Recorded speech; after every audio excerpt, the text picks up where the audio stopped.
दोस्तों नमस्कार, मैं किशोर आप सभी का स्वागत करता हूं इस मेरे नए वीडियो में, जहां पे हम देखने वाले हैं 2022 के 5 बेस्ट इक्विटी म्यूचुअल फंड्स। तो दोस्तों यहां पे हम देखते हैं कुछ ऐसे फंड्स जहां पे हम लोग इन्वेस्ट करके हमारे रिटर्न्स को काफ़ी अच्छे तरीके से ऊपर ले जा सकते हैं। तो इस 5 फंड्स को सेलेक्ट करने के लिए हम 6 पॉइंट्स को ध्यान में रखते हैं। पहला, परफॉर्मेंस। हम ऐसे ही फंड्स को चॉइस करेंगे जिस फंड्स के परफॉर्मेंस कंटिन्यूसली काफ़ी सालों से अच्छे हैं और रिटर्न्स काफ़ी हाई है।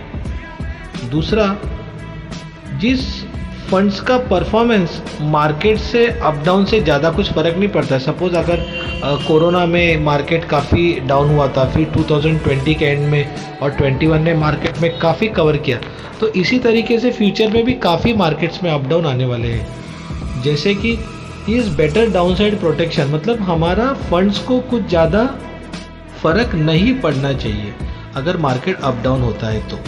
तीसरी चीज़, हमारे जितने भी फंड्स जो हम सेलेक्ट कर रहे हैं उस फंड्स में फॉरेन इक्विटीज़ इन्वेस्टमेंट्स का होल्डिंग भी अच्छा होगा।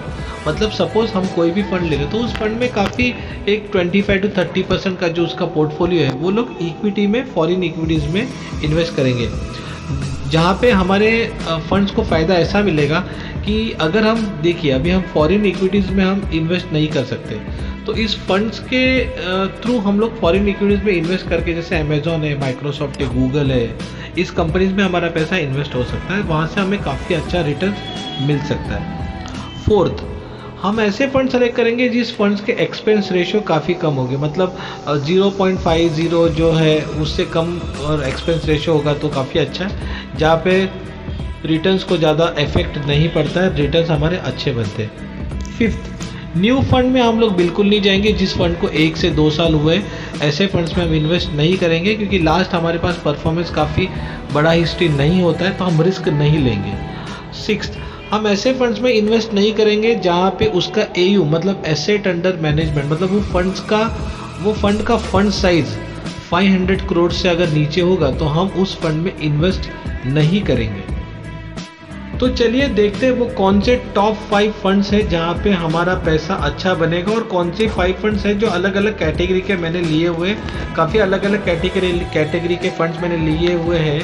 तो पहला फंड मैं बताता हूँ आपको कि लार्ज कैटेगरी का इंडेक्स फंड है जिसका नाम UTI निफ्टी इंडेक्स फंड है।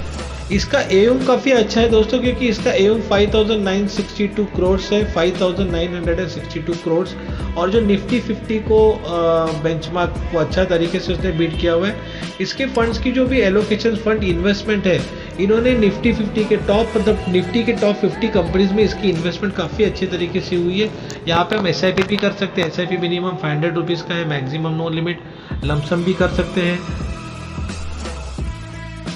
इस फंड का सेक्टर एलोकेशन काफ़ी अच्छा है। फाइनेंशियल सेक्टर में इन्होंने 30.5, 51 दिया है, टेक्नोलॉजी में 17.87, एनर्जी में 14.39 और FMCG में भी दिया हुआ है और कंस्ट्रक्शन में भी दिया हुआ है। इसका सेक्टर एलोकेशन काफ़ी अच्छे तरीके से बनाया हुआ है। इस फंड का स्टॉक्स का डाइवर्सिफिकेशन भी काफ़ी अच्छे तरीके से हुआ है। स्टॉक्स हम देखते हैं इस फंड्स में कौन से स्टॉक्स में इन्वेस्ट किया हुआ है। रिलायंस इंडस्ट्रीज़ है, HDFC बैंक है, इन्फोसिस है, ICICI, HDFC, TCS है, कोटक महिंद्रा और काफ़ी सारी है, और भी काफ़ी सारी कंपनीज है जहाँ पे ये अच्छे तरीके से इन्वेस्टमेंट करता है। और ये सारी टॉप्स ब्लू चिप कंपनीज है, लार्ज कैपिटल कंपनीज है, जहाँ पे इंडेक्स 50 जो है, इसका इंडेक्स निफ्टी 50 का जो कंपनी जो भी है उसी कंपनीज में इन्वेस्टमेंट हुआ है, जहाँ पे हमारे रिटर्न्स काफ़ी अच्छे बनते हैं। और इसके लॉन्ग टर्म की रिटर्न की अगर बात करते हैं तो इसने बेंचमार्क को अच्छे तरीके से बीट किया हुआ है। नॉर्मली अगर 1 ईयर का भी देखेंगे तो 27% से बीट किया हुआ। अगर 10 ईयर्स का देखेंगे तो बेंचमार्क 15.61 है, लेकिन ये नियर अबाउट बेंचमार्क है 14.19 है, तो लगभग जो इंडेक्स के हिसाब से ही ये रिटर्न अच्छा दे रहा है। तो लॉन्ग टर्म के हिसाब से ये फंड काफ़ी अच्छा है, आप इसमें इन्वेस्टमेंट कर सकते हैं। और देखते हैं अभी हमारा ये सेकेंड फंड 2 नंबर पे, ये हमारा फंड काफ़ी सारा एक फेमस फंड है, काफ़ी सारे इस लोग को इस फंड के बारे में जानते हैं, लेकिन इसका डिटेल्स काफ़ी सारे लोगों को पता नहीं होता है। सेकंड फंड हमारा पराग पारेख फ्लेक्सी कैप है। फ्लेक्सी कैप का मतलब क्या था, मल्टी कैप और फ्लेक्सी कैप में एक थोड़ा डिफरेंस है। दोनों में मिक्स अप कैटेगरीज होती है, जैसे लार्ज मिड स्मॉल का कॉम्बिनेशन होता है, लेकिन मल्टी कैप में क्या होता है, उसका एलोकेशन फिक्स होता है। फ्लेक्सी कैप में क्या होता है, फंड मैनेजर अपने हिसाब से उसका एलोकेशन परसेंटेज वाइज चेंज कर सकता है।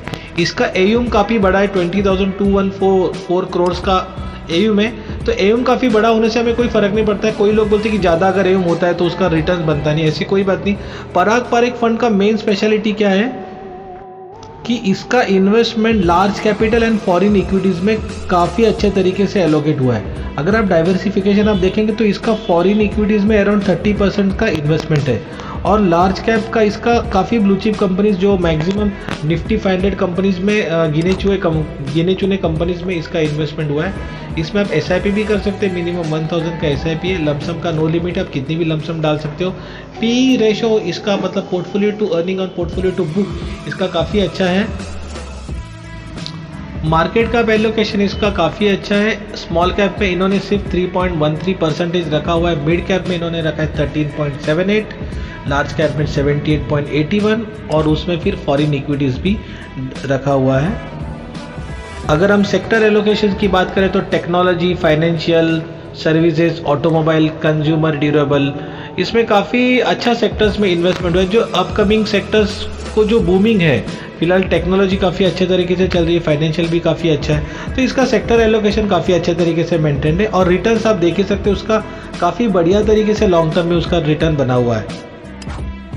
अब आप देखते हैं कि कौन से स्टॉक्स में इस फंड्स का इन्वेस्टमेंट है। जैसे आप देख रहे हो कि alphabet in class A company, तो ये गूगल की एक पेरेंट कंपनी है, जहाँ पे इसका इन्वेस्टमेंट काफ़ी अच्छे तरीके से बजाज होल्डिंग है, Microsoft corporation, Amazon, ITC, Facebook, Indian energy exchange, HCL technologies और काफ़ी सारे फंड पे इसका इन्वेस्टमेंट अच्छा है। लेकिन इसका फॉरेन इक्विटीज़ में जो इन्वेस्टमेंट है वो काफ़ी अच्छा है, जहाँ पे रिटर्न्स अच्छे बनते हुए हमने देख रहे हैं पिछले काफ़ी सालों से।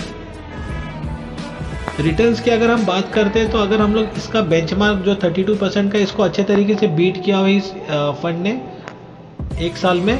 और लॉन्ग टर्म में अगर आप देखेंगे तो 5 ईयर्स का भी हम रिटर्न देख रहे हैं, बेंचमार्क 18% का है, लेकिन 24% ने इसने बीट किया हुआ है बेंचमार्क को।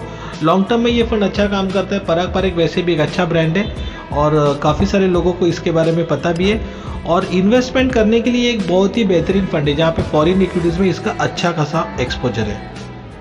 आइए देखते हैं हमारा तीसरा फंड। तो हमारा तीसरा फेमस फंड है जो फोकस कैटेगरी का फंड है, SBI फोकस इक्विटी फंड, जहाँ पे इसका एयूम आप देखेंगे तो 23,717 का एयूम है, और BSE 500 कंपनीज को ये रिप्रेजेंट करता है। BSE की जो बॉम्बे स्टॉक एक्सचेंज की जो 500 कंपनीज है, वहाँ पे ये इन्वेस्टमेंट इसका होता है। अगर आप देखेंगे इसका जो पोर्टफोलियो ये है वो काफ़ी ऐसा बना है कि इनकी जो इन्वेस्टमेंट है ये हाई ग्रोथ कंपनीज में इन्होंने इन्वेस्टमेंट किया है। रिटर्न्स आप देखेंगे लॉन्ग टर्म के लिए बहुत ही अच्छे बनते हैं। इसके एक्सपेंस रेशो 0.69 है, जैसे मैंने पहले ही कहा था कि 0.50 के नीचे वाले फंड देखेंगे, लेकिन ये फंड कुछ अलग है। इसका एक्सपेंस रेशो अगर 0.69 भी हुआ तो भी इसका रिटर्न्स काफ़ी अच्छा है। लॉन्ग टर्म में देखेंगे, मैंने आई थिंक लास्ट 2-3 महीने पहले मैंने काफ़ी सारे मेरे जो क्लाइंट्स हैं, मेरे जो कस्टमर्स हैं, उनको मैंने SBI फोकस कंपलसरी करने के लिए बोला था, लमसम या SIPs, काफ़ी लोगों ने उसमें SIPs भी किए। तो इसका पोर्टफोलियो ऑफ अर्निंग और पोर्टफोलियो ऑफ बुक काफ़ी अच्छा है। इस फंड को हम लोग रिकमेंड करेंगे कि आप लॉन्ग टर्म के लिए ही इसको आप ज़्यादा करके यूज़ करें। इस फंड का मार्केट एलोकेशन अगर आप देखेंगे तो काफ़ी अच्छा है। स्मॉल कैप फंड्स में ये स्मॉल कैप कंपनी में बिल्कुल इन्वेस्टमेंट नहीं करता, ये सिर्फ लार्ज कैपिटल और मिड कैपिटल कंपनी में ही करता है, और बाकी आपका फॉरेन इक्विटीज़ में भी इसका काफ़ी सारा एक्सपोजर है। अगर आप मिड कैप में देखोगे तो इसका 30.12% का पोर्टफोलियो बना हुआ है, और लार्ज कैप में 60% का पोर्टफोलियो बना हुआ है। इसका फॉरेन इक्विटीज़ में अराउंड 15 to 20% का पोर्टफोलियो है। तो ये काफ़ी एक लार्ज एंड मिड कैप का मिक्सअप एक पोर्टफोलियो बना हुआ है, जहाँ पे फॉरेन इक्विटीज़ का भी आपका एक्सपोजर बनेगा। जैसे मैंने पहले ही कहा था कि हम ऐसे फंड सेलेक्ट करेंगे जहाँ पे फॉरेन इक्विटीज़ में भी उसका डाइवर्सिफिकेशन हो, जहाँ से आपको रिटर्न ज़्यादा से ज़्यादा मिलने की उम्मीद है। सेक्टर वाइज अगर हम बात करेंगे तो सेक्टर वाइज एलोकेशन भी इस फंड का काफ़ी अच्छा है। Financial, FMCG, services, technology, health care, और इस तरीके से उन्होंने ज़्यादा से ज़्यादा फाइनेंशियल सर्विसेज को प्रायोरिटी दिया है। उस हिसाब से 20% इन्होंने फाइनेंशियल में लगाया हुआ है, हेल्थ केयर में भी 8% लगाया हुआ है। तो इसका जो सेक्टर एलोकेशन है वो काफ़ी मेंटेन्ड है क्योंकि इसका सेक्टर एलोकेशन मेंटेन्ड है, इसलिए उसके रिटर्न्स को इफेक्ट नहीं ज़्यादा पड़ता है, उसका रिटर्न्स मेंटेन रहता है, लॉन्ग टर्म के लिए अच्छा देता है।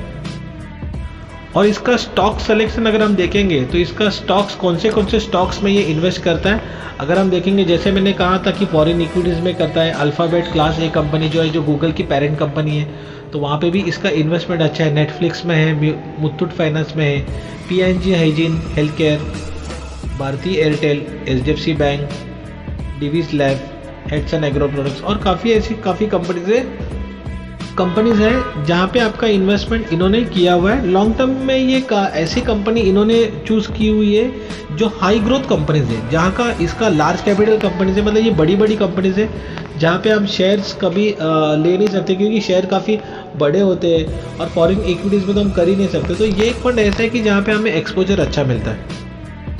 और अगर हम इस फंड के अगर रिटर्न्स की बात करें तो रिटर्न्स इसका काफ़ी अच्छा है। अगर हम देखेंगे 1 साल का जो रिटर्न है 1 ईयर का, अगर वहाँ पे हम देखेंगे तो इसका बेंचमार्क 31% का था, लेकिन 44% से इन्होंने बीट किया हुआ है।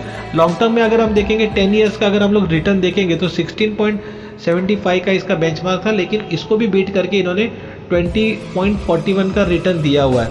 तो लॉन्ग टर्म में ये फंड अच्छा काम करेगा, जहाँ पे हम छोटे अगर ऐसे फंड्स अगर हम लेंगे, अगर एक डाइवर्सिफाइड पोर्टफोलियो बनाने की हम कोशिश करेंगे जहाँ पे हमारी SIP 5000 10,000 की होगी, तो मैं चाहूँगा ऐसे आपके 2-4 फंड जो मैं इस 5 फंड्स में से बता रहा हूँ, ऐसे भी 2-4 फंड्स आपके पोर्टफोलियो में रहने चाहिए। इससे आपका पोर्टफोलियो स्ट्रॉन्ग बनेगा, लॉन्ग टर्म में आपका जो रिटर्न्स है वो अनबिलीवेबल होगा। अब देखते हैं 4th फंड, चौथा फंड जो हमारा इस 5 फंड्स के कैटेगरीज में से मैंने जो आपको बता रहा हूँ, ये मेरा एक फेवरेट फंड है क्योंकि जिस दिन लॉन्च हुआ था उस दिन ही मैंने ये फंड्स काफ़ी सारे लोगों को लेने के लिए कहा था, जिनका अगर हम रिटर्न देखेंगे तो आज के 2.5 ईयर्स मतलब अराउंड 3 साल हो गए इस फंड को।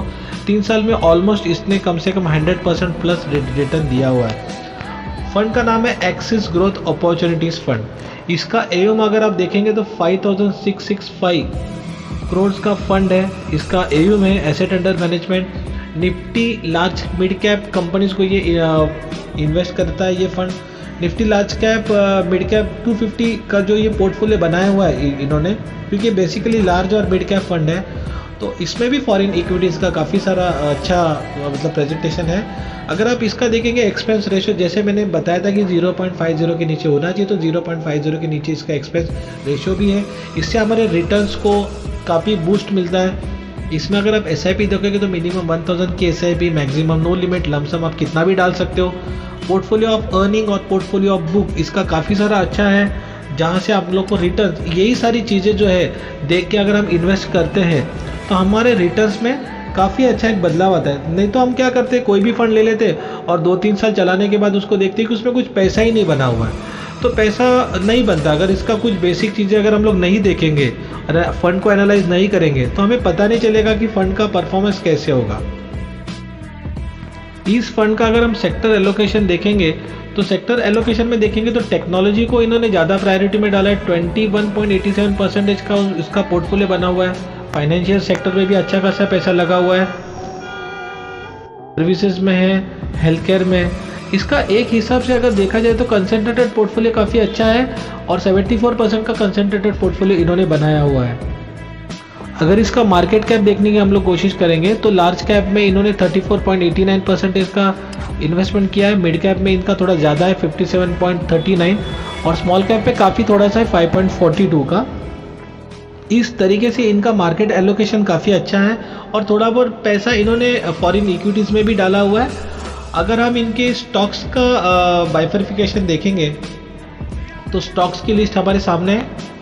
Tata ELXI, PI industries, Bajaj finance, Torrent power, Coforge, Astral, Sundaram finance, Info Edge, TTK Prestige, Cholamandalam investment and finance company और काफ़ी सारी और भी कंपनीज हैं। और फॉरेन सेक्टर्स में भी काफ़ी सारा इसका इन्वेस्टमेंट है। जैसे कि मैंने पहले ही कहा था कि फंड्स हमको ऐसे सेलेक्ट करना है कि जहाँ पे लार्ज कैप, मिड कैप और फॉरेन इक्विटीज़ भी कवर होनी चाहिए। और इसका रिटर्न्स जो हम लोग को ऐसा फंड्स क्यों लेना है, क्योंकि अल्टीमेटली हम लोग पैसा किसके लिए इन्वेस्ट करते हैं, रिटर्न्स के लिए। तो रिटर्न्स बनने के लिए ये चीज़ें ज़रूरी है।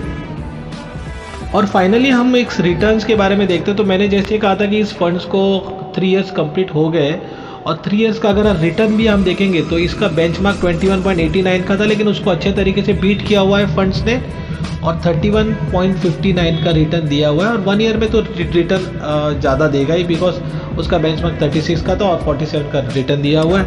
इस तरीके से इस फंड ने अच्छा परफॉर्मेंस दिया, तो ये मेरा हाईली रिकमेंडेड फंड होगा SBI फोकस और ये एक्सेस ग्रोथ अपॉर्चुनिटीज़ फंड। ये मैंने मेरे काफ़ी सारे क्लाइंट्स को दिए हुए फंड्स हैं, और जो ये वीडियो देख रहे हैं उनको भी मैं ये रिक्वेस्ट करूंगा कि ये 2 फंड आपके पोर्टफोलियो में रहने चाहिए।